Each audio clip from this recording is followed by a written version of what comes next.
اللي بيقارن الدينجو بكلاب الشوارع عامل بالظبط زي اللي بيقارن الأسود بالقطط الشيروزي.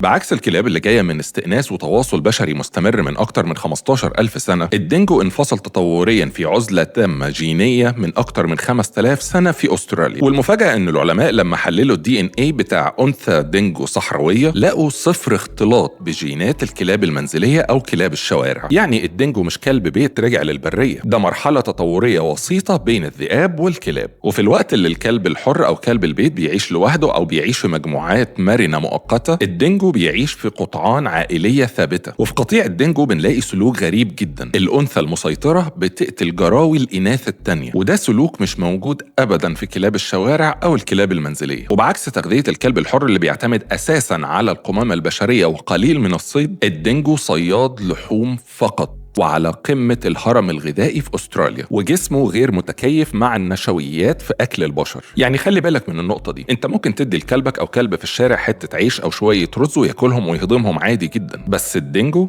لا. وفي الوقت اللي كلاب البيت أو كلاب الشارع بتتكاثر في السنة مرة أو 2 في مواعيد غير ثابتة، الدينجو بيتكاثر مرة واحدة بس في السنة في موسم تزاوج محدد زي الذئاب بالظبط. والاختلاف في الإدراك بين الدينجو وكلب البيت وكلب الشارع بيبدأ من الولادة. الكلاب بتتولد وهي عارفة تفهم إشارات البشر وتطلب منهم المساعدة، بينما الدينجو بيحل مشاكله لوحده تماما من غير مساعدة البشر، وده اللي بيخليه أقل قابلية للتدريب والتعاون مع البشر. كل الاختلافات الصادمة دي وأكتر منها كمان خلت أكتر من 26 عالم يتساءلوا في 2019 هل ينفع نقول على الدينجو كلب؟ والنتيجة اللي وصلوا لها إن الدينجو كائن مختلف تماما عن الذئاب وعن الكلاب المنزلية والكلاب الحرة. والبروفيسور بيل بولارد قالها صراحة: The dingo is not a dog.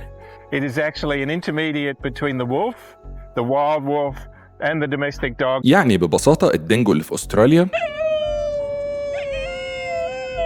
مش شبه كلاب الشوارع اللي موجودة في عين شمس. فاستشهادك بالدينجو علشان تشرح كلاب الشوارع مش بس معلومة غلط، ده جهل بمعلومة بديهية عن كائنين مختلفين تماما. ولو بعد ده كله لسه مصمم تساويهم ببعض، بالتوفيق.